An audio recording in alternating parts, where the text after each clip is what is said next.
tentative de reconnaître. Bonjour à tous, bienvenue, c'est l'heure 13h à peu près, c'est l'heure de notre deuxième sandwich direct au FIBD. C'est notre manière à nous de vous faire partager ce moment culturel populaire aussi qu'est le FIBD. Donc là vous le voyez, je suis devant le stand Spirou, le stand Dupuis. Et on va traverser tout le hall et vous allez pouvoir un petit peu flairer l'ambiance, voir tous ces gens qui se retrouvent pour des dédicaces. Allez, c'est parti, on va par là. Donc, nous sommes entre midi et 2. Vous le voyez, il y a encore énormément de monde dans les allées. Les dédicaces sont en cours, comme vous pouvez le voir ici sur le stand Canal BD Librairie, qui est une librairie en ligne, où les auteurs continuent de signer inlassablement pour leur... Et c'est pas du tout le stand dont je vous parlais, c'est le stand Les Bulles dans l'Océan. Bonjour. Et des pays d'outre-mer. Bonjour. Et qu'y a-t-il sur ce stand? Qui peut-on... On va voir monsieur là-bas. Oui. Ouais. Bonjour.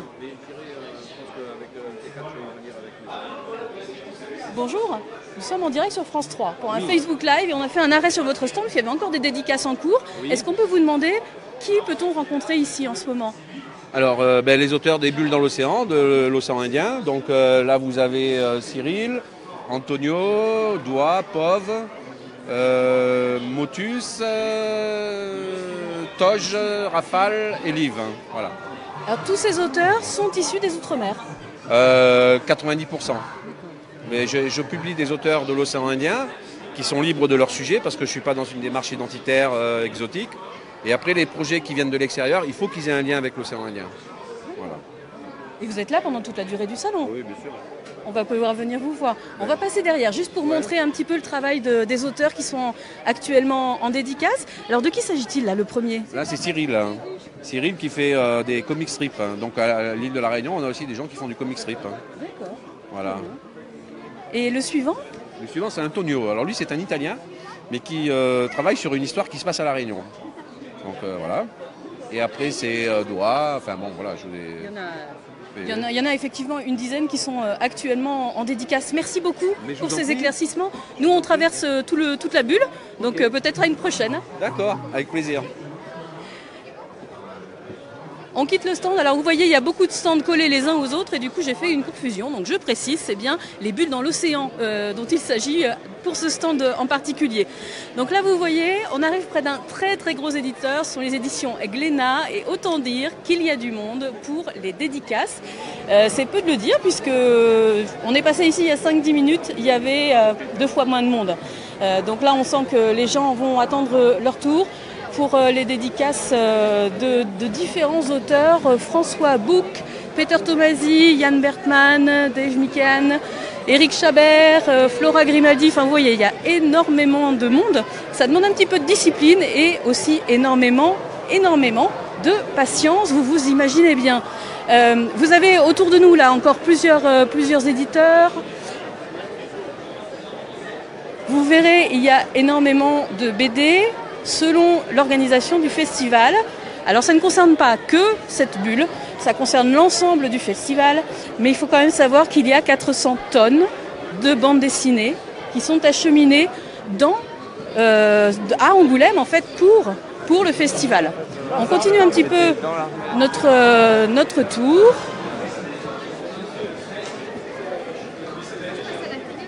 Je vous laisse un petit peu profiter.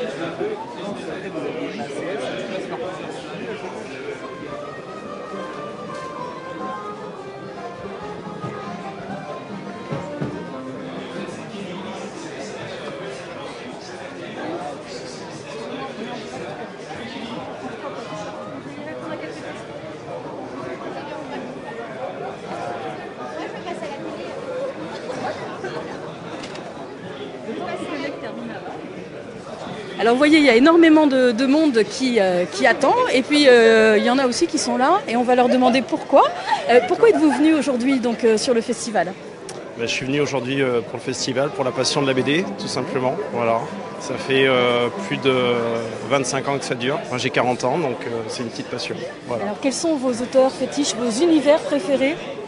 Auteur fétiche, ça peut être Herman, ça peut être du Moebius, voilà, tout ce qui fait un petit peu rêver. Qu'est-ce qui c'est votre première fois sur le festival ou vous êtes un habitué entre guillemets? J'ai la chance d'être un local, donc forcément. Vous êtes d'Angoulême, je suis d'Angoulême, donc effectivement, chaque année, dès que je peux, je viens. Voilà. D'accord. Est-ce qu'il y a un endroit que vous préférez sur l'ensemble des bulles, sur l'ensemble des univers qui sont proposés? Parce qu'il y a quand même pas mal de choses offertes. Je pense qu'il faut pouvoir faire la part des choses. Si vous venez sur une bulle comme ici, c'est beaucoup d'auteurs, c'est beaucoup aussi d'attentes, parce que forcément, ils sont très, très sollicités. Et après, il faut aller voir un petit peu sur d'autres jours, si on a la chance de venir sur plusieurs jours, d'autres bulles pour découvrir des expos. Je pense que c'est intéressant aussi. Alors maintenant, qu'est-ce que vous allez faire? Nous, on va continuer, mais vous faites quoi maintenant? Je vais attendre longuement pour mon auteur favori, Herman, à qui j'ai ma première BD, c'était par cet auteur-là, Herman, il y a plus de 25 ans. Voilà. Donc c'est la réalisation d'un rêve de gosse, un petit peu quand même. Un petit peu, tout à fait, exactement. Eh bien, on vous souhaite un bon rêve alors. Merci beaucoup. Et bonne journée. Merci. Et nous, on va poursuivre. Je vous laisse passer devant. Moi, je vous suis. Donc, vous voyez, les petits bonnets Spirou de chez Dupuis sont de sortie. Toujours beaucoup de monde. Des poches avec des BD aux mains pour 50% des personnes présentes dans la bulle. Et toujours cette patience. Alors, je ne vous cache pas qu'on a croisé pas mal de gens qui mangeaient leur sandwich. Hein. Peut-être comme vous en ce moment. Le temps de l'attente derrière les grilles. Donc là, on est de retour sur le stand Glénat. On va continuer un petit peu. Pardon.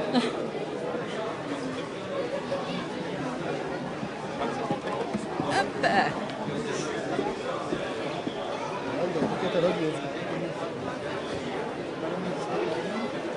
Donc vous voyez, les éditeurs se suivent. Glénat, plus loin d'Argot, plus loin rue de Sèvres. Et donc la particularité évidemment du festival, où là on est plus dans une configuration finalement de salon du livre. Hein. On est là, on fait la queue avec son livre où on l'achète juste avant de venir dédicacer. Et on attend pour avoir la dédicace, le dessin, le croquis, la signature de celui qui vous a fait rêver, qui nous a fait rêver sur tel ou tel album. Là vous voyez, on est devant une maison d'édition, on voulait vous montrer un petit peu le planning des dédicaces, parce que ça, toutes les maisons en ont devant leur stand, l'ensemble des dédicaces qui sont prévues, auteur par auteur, heure par heure et album par album, pour l'ensemble du festival. Ça fait déjà un petit peu de monde, ça demande énormément d'organisation pour tous les éditeurs, hein, pas seulement pour celui-ci, car tout est réglé comme sur du papier à musique. On continue, on longe les éditions d'Argot. Donc vous voyez, un petit peu moins de monde chez d'Argot qu'il y en avait chez Glénat il y a quelques minutes. Mais l'attente, c'est un petit peu le maître mot quand on est ici. Et puis je vous cache pas aussi la chaleur, parce qu'il fait bien chaud sous cette bulle. Je ne sais pas comment les gens qui ont gardé leur manteau font, mais c'est vrai qu'il fait bien chaud. On va avancer. Bonjour les enfants. Donc tous les univers peuvent être représentés ici. La particularité, c'est que ce sont les principaux éditeurs, hein, les Delcourt, les Dargaud, les Casterman, le Lombard, qui font les grandes maisons, entre guillemets, hein, c'est pas pour dénigrer les autres, hein, loin de là, mais voilà, qui ont les plus grosses ventes de bandes dessinées à leur actif, avec des stands plus ou moins grands.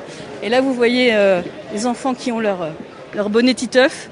Titeuf qui fête cette année ses 25 ans, le personnage de Zep. Et il y a d'ailleurs une exposition qui lui est consacrée en ce moment, place de l'Hôtel de Ville, à Angoulême. On va continuer un petit peu notre... Bonjour, pardon. Bonjour. On va continuer notre parcours. Déjà un petit peu moins de monde ici, hein, sur cette partie du festival.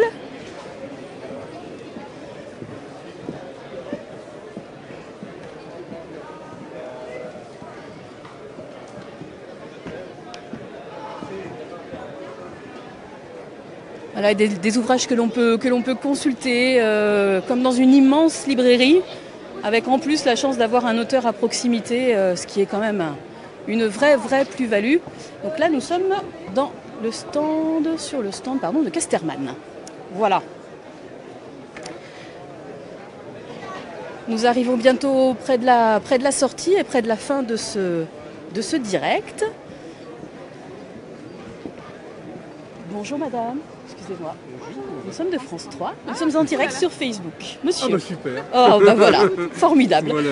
J'aimerais savoir pour quelle raison vous êtes ici.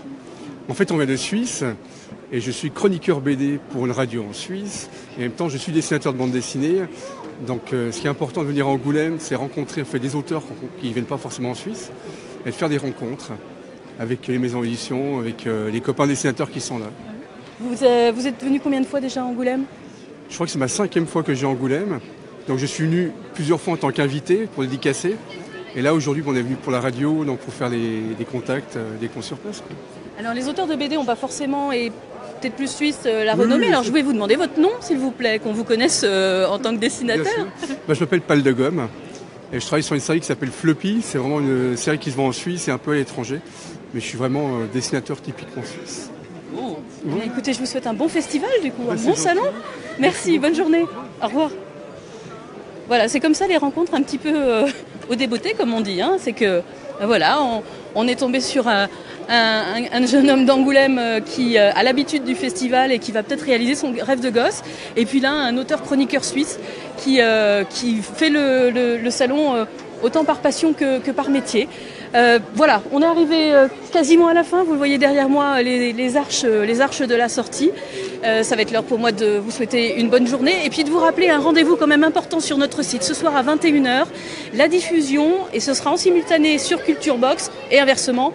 Culture Box et France 3 Nouvelle-Aquitaine proposent en direct à 21h le concert dessiné avec Rokia Traoré ce soir. Donc ne manquez pas la page d'accueil de France 3 Nouvelle-Aquitaine, na.france3.fr et le site Culture Box, culturebox.fr. Bonne journée à tous.